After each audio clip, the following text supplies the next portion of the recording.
ঈদে মিলাদুন নবী এটা ইসলামের একটা বড় বিদআত।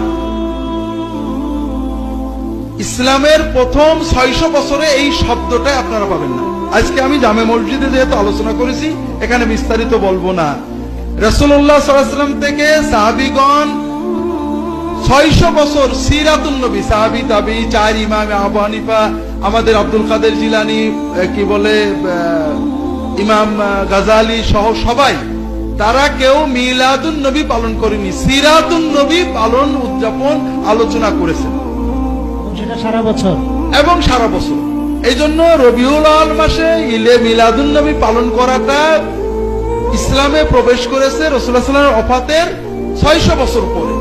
তবে রাসূলুল্লাহ সাল্লাল্লাহু আলাইহি ওয়াসাল্লামের মিলাদ পালনের সুন্নত পদ্ধতি হলো মিলাদ দিন না বার, সোমবার প্রতি সপ্তাহে। বছর ঘুরে আসলে আপনি একদিন নবীর আশিক হবেন, এটার দ্বারা ইসলামের কিছু হয় না। এটা ইহুদি খ্রিস্টানদের সিস্টেম, আমরা নিছি। আপনি প্রতি সপ্তাহে সুযোগ পেলে সোমবারের দিন রোজা রাখবেন।